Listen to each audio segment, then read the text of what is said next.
there's so much good music going on around here. Let's hear from our studio audience now. Yes. You're going to want to see that. That is some groovy intro music. Add it to the list. Add it to the list. It's a running tab. Leave us a voicemail at 970-579-0843. Welcome to Sound On. Sound On Podcast brings you all your Boulder County music news, who is playing where and when. We also bring you exclusive artist interviews, jam sessions, album releases, and much more.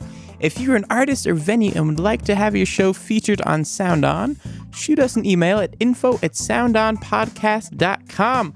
Good morning, David Ford. How's the day? Doing great. Happy day after Easter as we're pre-recording this. Yes. Oh, yeah. Oh, it's not live? It's not live. Not today, at least. Okay, right? Usually we come to you live. Right, in your ears, on location. On location. Yeah, all that good stuff. How you doing, man? Doing well. I had a wonderful Easter. It's beautiful out. It's like time. It's the season for music now. It is. I'm ready. Like, it's beautiful outside. Everybody's out drinking beer. Yeah. Patio season. It's time. It's on. It is. Honeytree Duo's here with us today.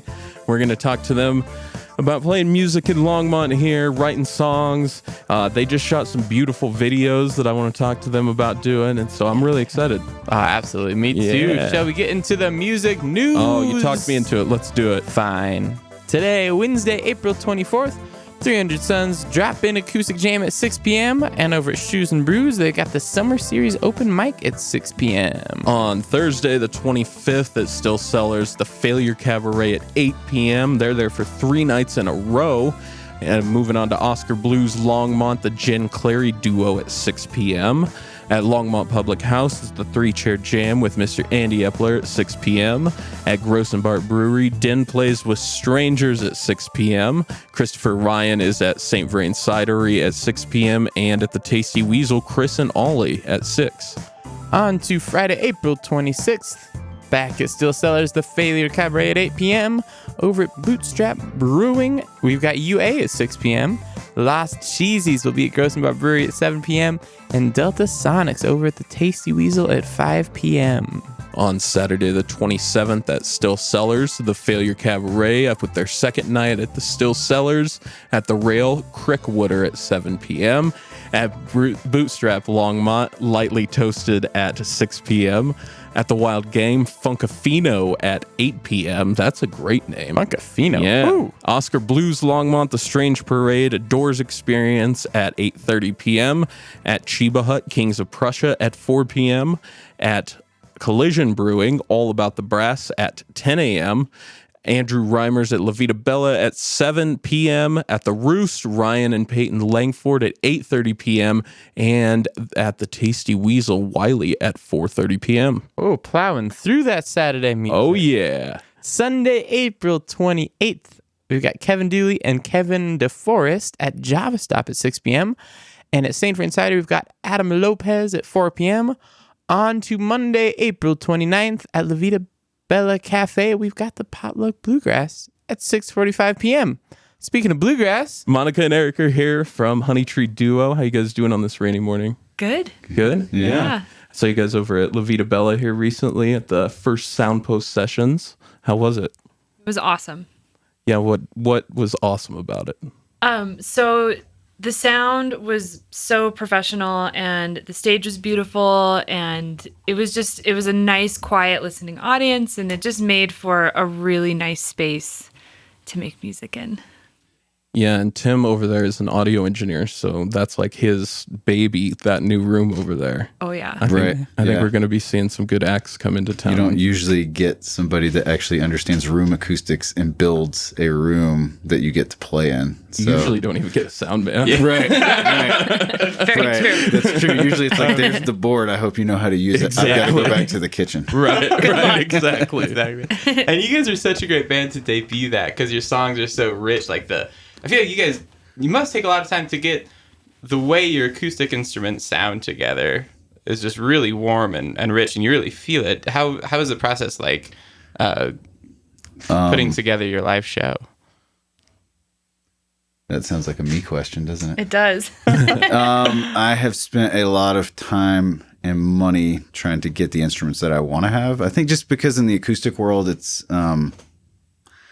I don't see the point in having not a subpar instrument, but like if I can, the best sounding instrument I can get is going to make me play better. My performance is going to be better. So everything is just going to come across and I'm going to feel more at ease. So that's kind of step one for me. And I'm hypersensitive to how things sound. I think I've probably annoyed Monica with that before with little things. So it's not really an annoyance though. I mean, honestly, I've learned a lot playing with Eric over the years, and going from like I've just always loved music, and I've always loved playing and singing, and I was never a person who like hyper focused on the instrument I was using, or I'm not calibrated necessarily to like the nuances between different instruments. But after playing with Eric and just learning so much, it does make a difference. And another thing we do is we take music that's kind of like ours and we listen to them and we see like, well, why is this so capturing? Like, why do we love it so much? Why is this performance like so cool to our ears or our eyes? And so we've kind of taken notes from our heroes. That's really cool. That's a great idea. Yeah, because anyone, I feel like you can just go up and like bang on a guitar and sing, but like what makes a performance really great and nuanced? It's like all these other things that you don't necessarily see or hear right away. So we've taken the past few years to kind of like just notice what those are a little bit. What would you say the most important couple of those are? Ideas or people we listen to? Sure. Both. Yeah, sure. I would say in the beginning, the whole reason we even started playing as a duo was Gillian Welch and Dave Rawlings. There was I don't know if you guys know Jamie Lundy at all. She she doesn't really play around a whole lot anymore, but she used to host a series at Oskar Blues called Tribute Nights. And it would be literally, they would pick an artist and you would sign up, and there would be 15 different acts from a solo person to bands. And you would get to pick 2 songs by the artist, and everybody would just play that for the night. And so you would either do your take on it or you would try to do as close as you could. It was up to you. And so all of a sudden the email came through. Was this like 6 years ago, probably? Yeah, I think so. And it was probably, 6 or 7. It was a while. It was before the flood. So, because we both lived in Lyons in the flood too. So it was... Oh my gosh, that's crazy. It was 7 years ago at least. It came through and it said Gillian Welch and Dave Rawlings, and I sent Monica an email and I'm like, we need to do this because that'll be awesome. And so that was number one. Those guys have their dynamics and just their control, their ability to get different tonal nuances out of the same 2 instruments they've been playing for like 30 years. It's kind of ridiculous if you listen to their progression of albums. So was that the first time you guys had played together then when you did that, or you had been? Or? The first time as a duo. Okay. So Monocle Band has been a band since 2010-ish, and Eric was one of the first bass players. Okay. And he's a really great bass player, but after a few years, we're like, oh, Eric should be playing guitar. Not in this band, but in another band. So we've actually been playing together since 2011 probably. Okay. Oh wow, yeah. In maybe different contexts. Yeah. Yeah. Feels like a long time. All of a sudden. Yeah. But you asked, what are some of the things that we kind of look for, like when we're studying our heroes? I would say dynamics is like huge.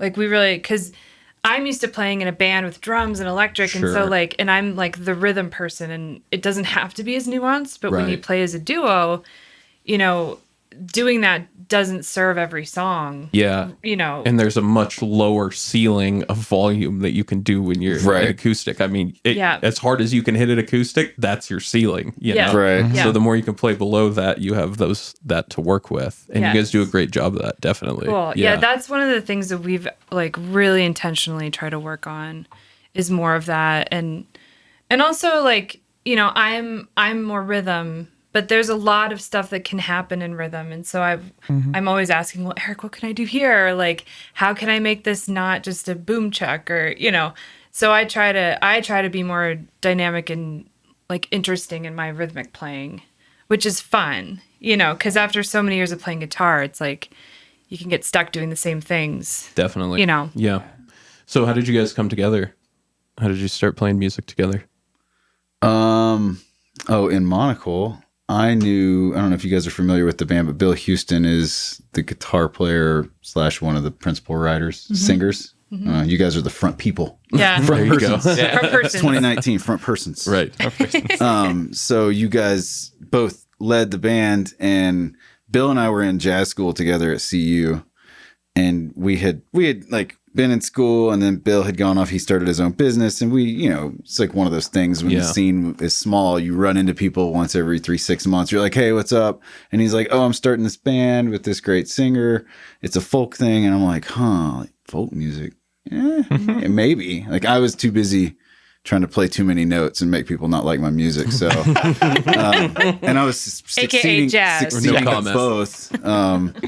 And so I was kind of getting burnt out on the academic scene and everything at the time. And he's like, yeah, we need a bass player. And I'm like, well, I'll give it a shot, cause I'd been playing upright bass for a while there too. And he's like, yeah, let's do it. So I think we just went over to Bill's house and rehearsed one time and played a series of the Growing Pains gigs in Boulder County. Dark Horse. The No Name Bar, the Dark Horse. No Name. Which are great places. Like it's awesome that there is a scene that will support you to go just like literally you can do just about anything you want at the No Name Bar. And they do not care. So And this is when we all lived in Boulder. So like we could all like take taxis home, and Oh, sure. we were just young, and it was actually really like a fun time. Connor O'Neill's, we played Connor O'Neill's like so many times. man, yeah. Bill played in his boxers one time.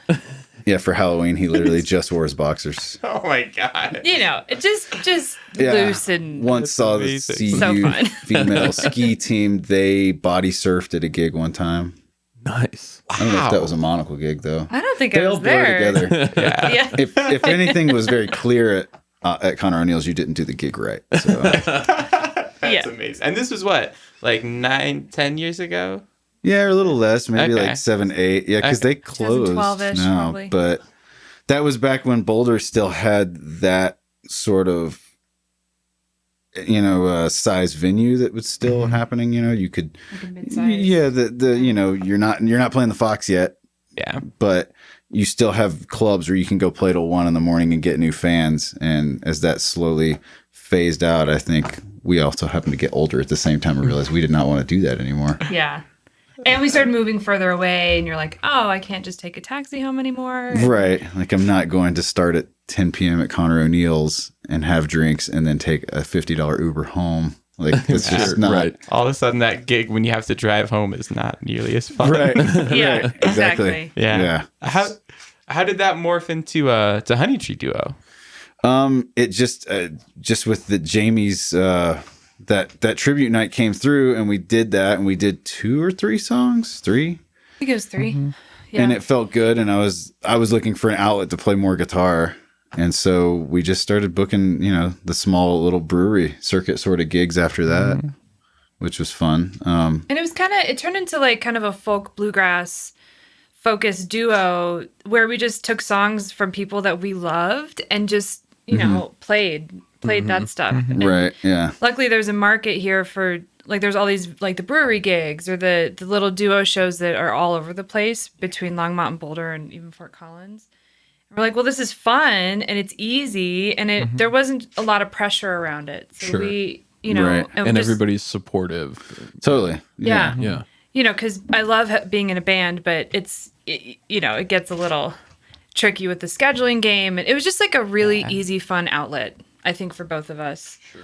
And we got to play music that we loved. And over the years, I've started writing a little bit for the group. And we're going to be recording an EP as Honeytree, like focused on like more folk bluegrass kind of stuff. And it's fun because that music in particular is so ingrained in our culture in Colorado, like from the mountains and like Netherland, and there's such a thriving community around it. So there's a market for it. People want to come see it and hear it, and it's just fun. I just have a lot of fun with this project. Yeah. So can we talk about the EP that's coming up? Yeah. Yeah, because we're going to debut a song here, right? Yes. But this is your EP though. This is my personal EP. Oh. Yeah, so it's a little. So I got into the songwriting competition at Folks Fest last summer, which is where we met. Yeah, yeah. At Song School. Yeah. And that was the first time I submitted, and I got in, and it was kind of a total shock, to be honest. But it was awesome, and it just gave me a lot of energy around, where can I take my own music, and that's not bluegrass, because I also write like a lot of stuff that's totally not bluegrass, and so this EP is representative of like the beginning of that journey of going more solo and just exploring my own thing. Separate from Honeytree, but Eric is still a part of it, which is slightly confusing. But what are you playing on the EP? What do I play? I play guitar, octave mandolin, and dobro, and harmonies. Then do harmony singing. Yeah, so it was more Monica's like this is me as a front person with a band sort of deal, but I was still helping out. We produced together along with Aaron. Yeah, it was recorded at Swing Fingers in Fort Collins with Aaron Youngberg.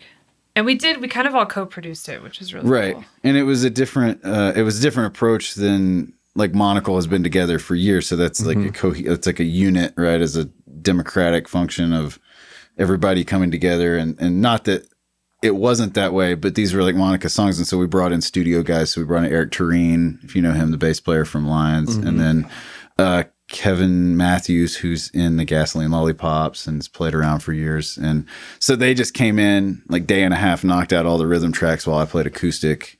And then it was like, cool guys, now we're just going to do a bunch of other stuff. And so it was a totally different process. Monica had never been through, I've recorded multiple things with different groups. So I've done let's get an album done in 3 days to, hey, maybe in a year we'll finish this thing. Right. And so this one was very much we have a time frame, we have a budget. This has to happen within like these 5 days, or somebody's got to sell something. Yeah. So, Totally. And no kidneys were harmed in the making of this EP. Not even one. No. I love the process, actually. And I think there's something to be said for both, like really taking your time and taking a long time to record, but going in, hiring a band, and I did live vocals during the rhythm tracking, which I've never, like I just kept singing and doing keeper vocals every take. And that was so fun for me, because singing is I consider it my number one instrument. So just focusing on the singing, having Eric play the rhythm or whatever, the other Which was funny because normally she's playing rhythm all the time. And so I had to go relearn all the songs because I'm like, what is the rhythm guitar part on this? Like, I don't know what I'm supposed to actually do here. But it just turned out so great. And the band, I mean, knocking almost everything out in basically a day and a half. And then just getting to play and overdub the rest of the time and start mixing. It was just such a cool experience. I loved it. So, yeah, I'm interested. What has the transition been like from, 10 years ago when you're taking taxis home from the No Name Bar to now, as far as like your musical process? Because you were talking about how just playing rhythm and now you're writing. Like, what has inspired that and made you want to keep growing in that way? Well, I love that question. So I've written music since probably high school.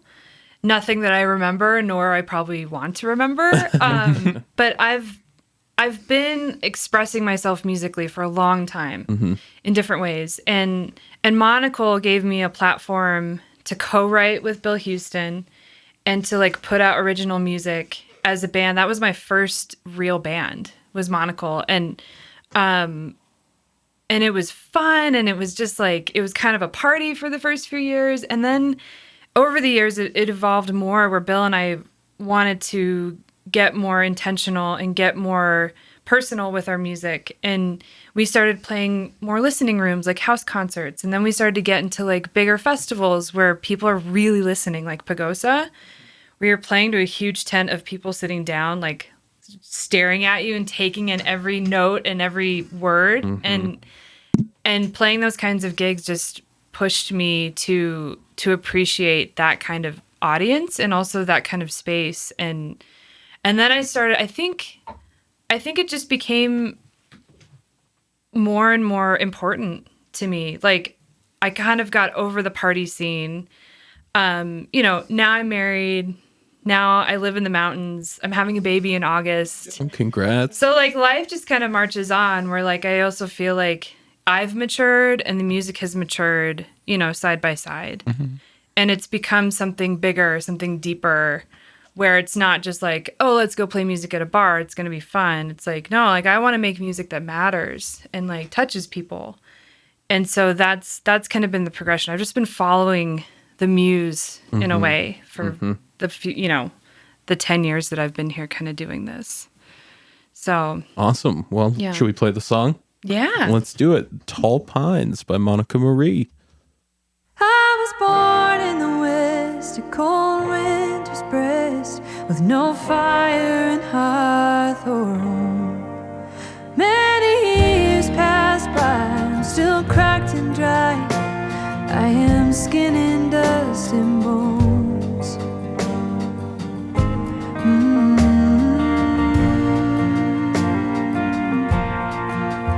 Dark November snow, dancing heavy cold. My heart beats 24. May she calls to me like a bell she rings, saying, come let's agree. What does it mean that I'm called to the tall pines where the river winds, the wind and watering clouds, where the heat waves and rolling phases down and south, oh, down and south.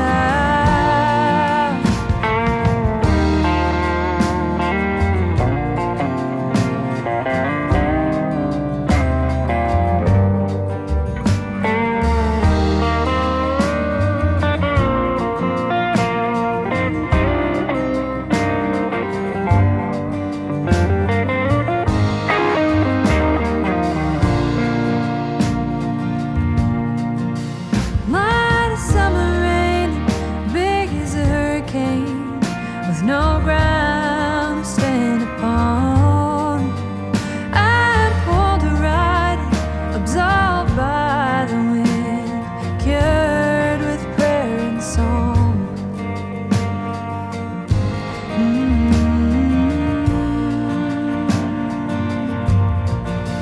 Mama, take my hand, release me from the land where all my shadows dwell. I know I'd be sacred now, kiss me on the mouth, feel my heart swell. What does it mean that I'm called to the tall pines where the river winds, the wind and wandering clouds, where the heat waves and rolling phases down and south, oh, down and south. On my own fall, won't you carry me out? In my heart I'm called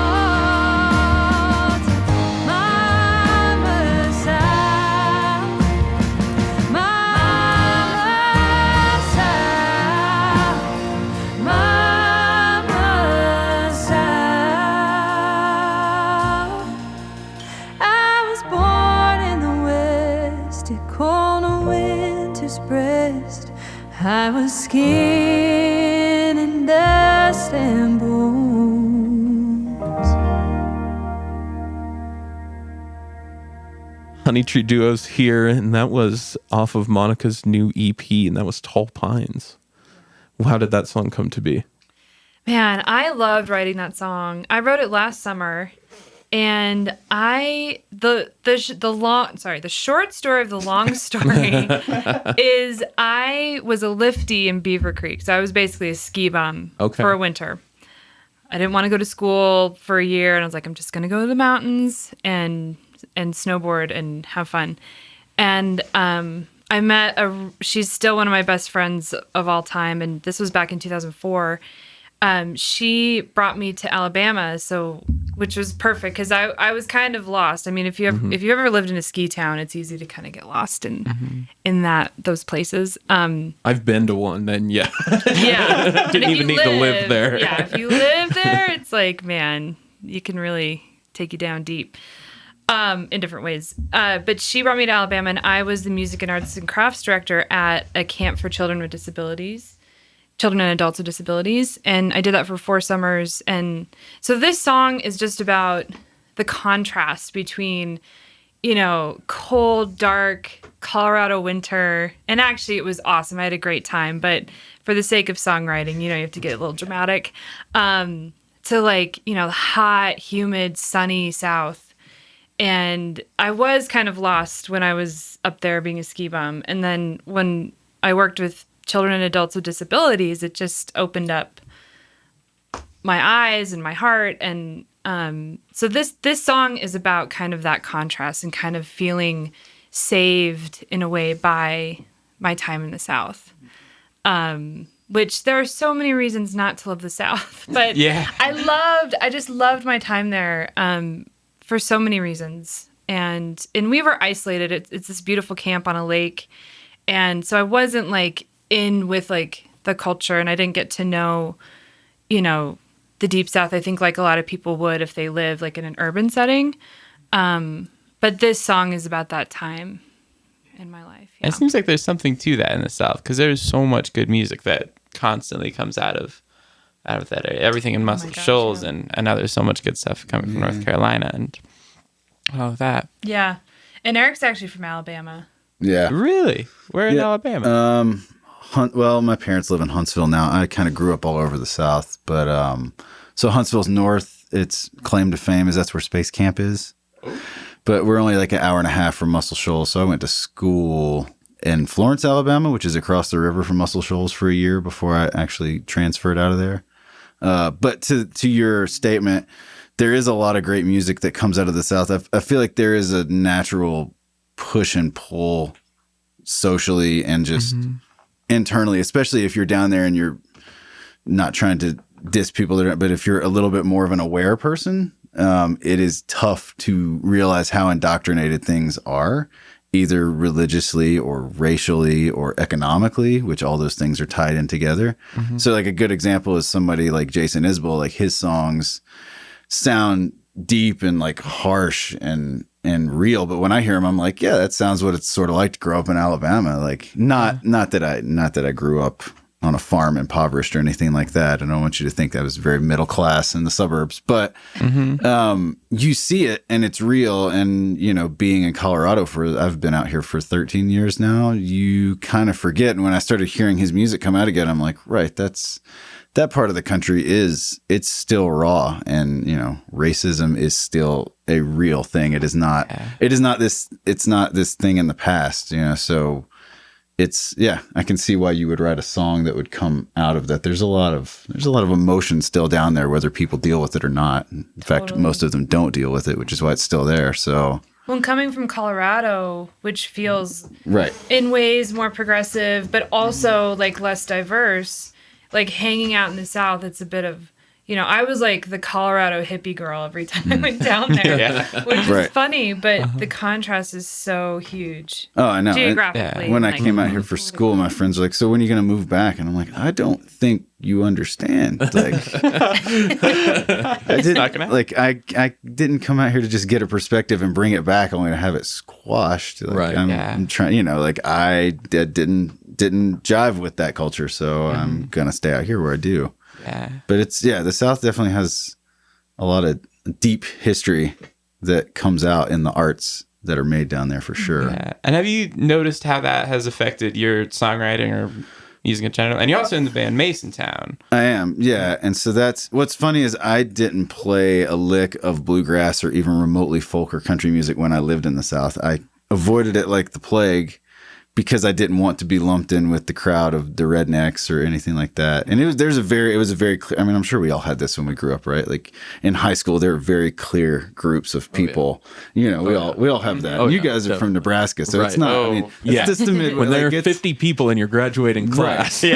Right. Like it's very clear who hangs out with who. Yeah. So I didn't want to be one of the guys that had like the dually truck and do, you know, and because of that, because that music was associated with that, I automatically was like, no, like none of that is acceptable for me. And I was into grunge rock. Like I started playing guitar because of Pearl Jam and Nirvana.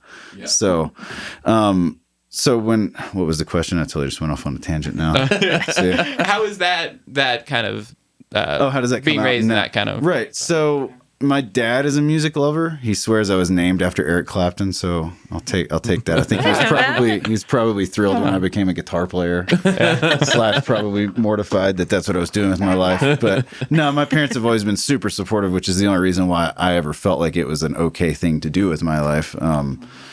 And to kind of come full circle with that, he was way into music. He always listened to like Jimi Hendrix and Leonard Skinner and Clapton and all these great guitar heavy, songwriter heavy bands. So that was always in there. And then, like I said, I got into guitar because of grunge rock. And I think then I went to school. I'm like, okay, I'm going to do this with my life. I think I have to go to school. And your choices are, when you play guitar, you play classical music or you play jazz. I'm like, I don't want to play classical music. Jazz seems hard, but at least I get to make stuff up.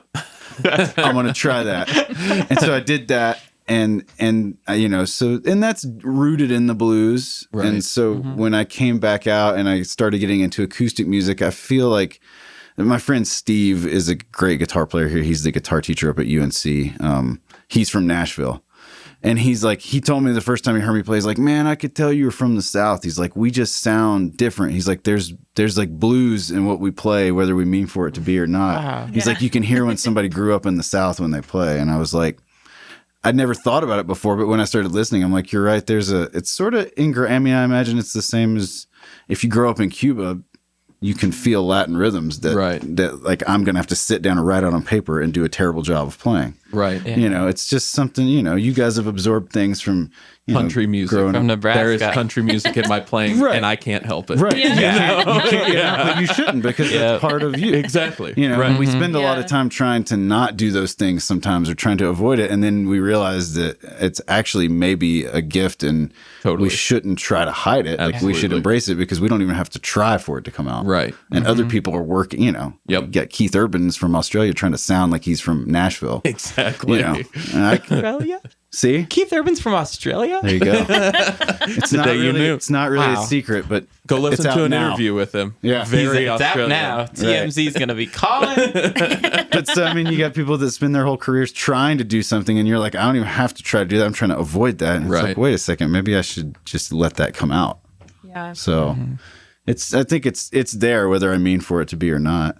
So. Well, that's what's cool about, bluegrass and folk is it's just like this this melting pot of, history and styles, and like the way that bluegrass and folk is going these days, where it's like just a constant progressive, it's like this progressive direction where it's morphing. And like Eric having like your Southern, I wouldn't call it like a crazy Southern flair, but it's there. It's totally there. How do I put this? There's a I can hear it in other people's playing that play like bluegrass or roots music that's based in the South, that it doesn't quite sound the same. Like I can hear a band of Colorado natives playing bluegrass and tell that they were not like, they have not been to a catfish fry, and they do not like, they did not grow up where there are more trucks than anything else on the road. Like it's just you guys can probably hear when somebody's from your area. I don't know. Yeah. I don't know how. Mm-hmm. Yeah, and there's nothing, you couldn't put a finger on what that is. I can't be like, here are the 8 reasons why this guy sounds like he's from Alabama. But when I heard Jason Isbell, I was like, that dude is, well, obviously he sounds Southern, but I'm like, that's like life down there. And you forget that most American styles of music were generated in the South. Like you've got jazz started in New Orleans, you've got the blues started, I mean, in the plantations, and Appalachian music, or Appalachians is where old time music and bluegrass came from. So literally all of that was the melting pot for everything to come out of. So it would make sense that we all that's kind of a big mishmash in our heads and in our styles.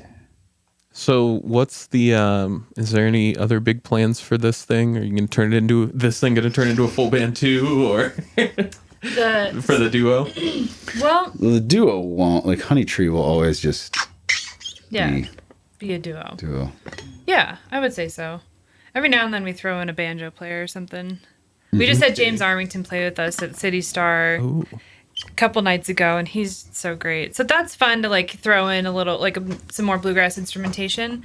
But for my solo thing, you know, when I do release it, which will probably be next year, with Baby being thrown in the middle of my timeline right now. Right.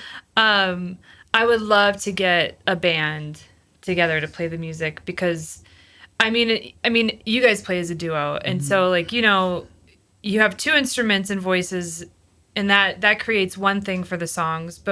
And when you listen to the EP, it's like, oh, when you add the band, it creates a whole new different energy. And I think that I just love the way this EP came out so much that I would love to kind of recreate that energy, at least for a couple shows. Awesome. I don't know how extensive.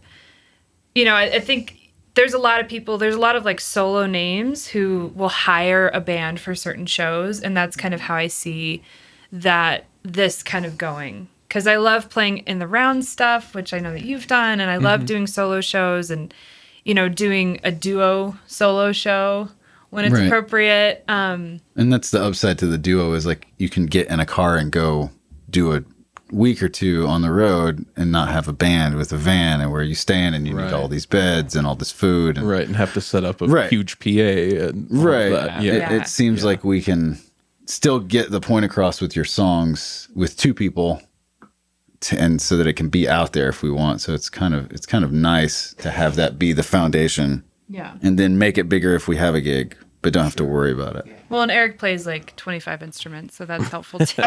Just not at the same time. Well, we're working on it. If only. No. This dude Keller Williams beat me to that. So. Totally. I know you have to like get them all on stands and run from one to the next. Yeah. Oh, I love color. So I would love to have some band shows, and I don't know what that means for marketing. You know, I'm kind of figuring that part out right now, but it feels good to kind of have all the options, and then also be able to hire like killer musicians to just like nail the music and for certain stuff. So Cool. Yeah. So I heard you say jump in the car and go. Are you guys going to go on the road anytime soon? Well, I know you got baby soon. coming. She's got a baby coming, but the pushing option, everything out. The option is there at least, so we'll see. Yep. There's been talk about it before, but then, you know, life gets in the way. And like you had said before, like I have a bluegrass. I won't say we're a bluegrass band. I have an acoustic band that also plays. You know, Monica's got Monocle as well, so we've all got other things. But it would be ideal at some point to, I don't know where we would go. Just do a run. Pick out a map and just start playing. We got some good spots for you in Nebraska. That's right. Great. Which only takes 2 hours. That's blowing my mind. Yep. 2 hours to get to Nebraska. But that's not Lincoln. Right. That's the state line. Yeah. I mean, it's going to take like 9 hours to get to It is. people. It is. Right. I've driven through Yeah, Kansas that's a few times going home. I get it. It's not. Yeah. But yeah. Well, I think, you know, you've toured up to like Montana. Yeah, we've gone Montana, Idaho, Washington stuff before, which there's a great community of people that do house concerts or listening venues as you go towards the Pacific Northwest and kind of route back, which is really nice. So that would be easy to, you know, as you make connections, as you guys probably know, you meet people that are like, oh, I have a spare apartment or I have this. And you're like, great, I don't have to pay for a Best Western. Exactly. And then my friend along your way has that. Right. You know. Or you're at a show and somebody's like, hey, do you guys have a place to stay? And you're like, used to, I would think this is sketchy, but I don't want to spend money. So it sounds fine. Let's do it. Yeah. And I can't really go the sketchy route anymore. Honestly, like I'll probably. But you used to. It's fine. Yeah, Eric totally. can, though. It's fine. Yeah, you go the sketchy route. That's great. Well, I'll probably bring the baby along with the mother-in-law in the RV, and we'll just be like a traveling band. Oh, that wow. sounds like This the way is to all. do it. This is all news. Eric's eyes got really I wide. know he's like, wait a minute. Return with a baby. It sounds like we have beds ready to go though. In an RV. Sounds great. I'm just saying, you can bring your wife. We could just bring. We can do. We get a family event. Yeah, That's it'll be like great. a family road Family trip vacation. thing. Who knows? We don't know. We'll check back in. Put a lot of Yeah, thought into this, perfect. obviously. Definitely. Yeah. Got some kinks to work out. Right. Well, can we talk you guys into playing a few songs to take us out? Yeah. Awesome. Sure. Well, thanks for stopping by today. Thank you Yeah, guys thanks so for much. having us. Yeah, absolutely.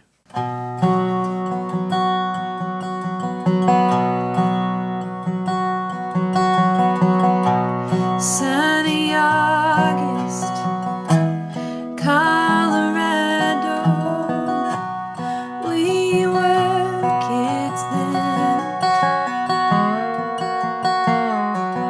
A choke around my neck, your motorcycle, but we were just friends. Oh, places, all the faces I can see and clear. I've been loving you a long time. Cool as a tale, I remember your head in mine. Talk a little long, our hearts they wander as we step in time. All the places, all the faces I can see clear. I've been loving you a long time. Can we make up our minds? Can we feel the soul tight?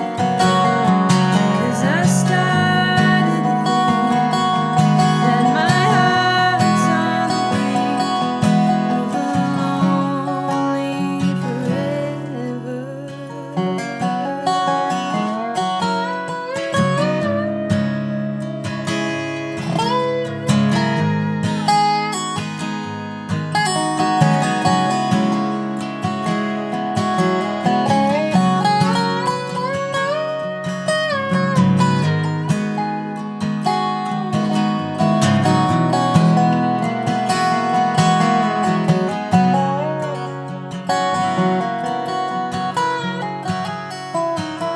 Of all places, all the faces I can see yours clear.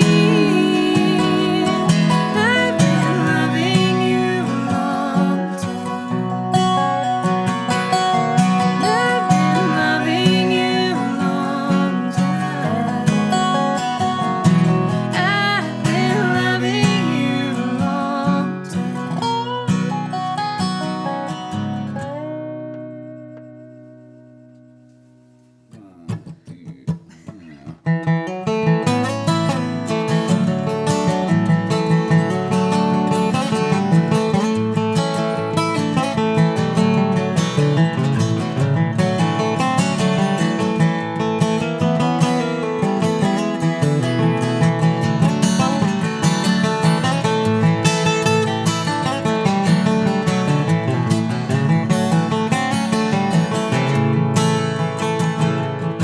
Well, Loretta, she's my ballroom girl.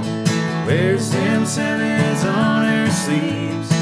Dances like a diamond shines. Tells me lies I love to believe. Her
Just the sweetest at the break of day, prettiest in the setting sun. She don't cry when I can't stay, at least not till she's all alone.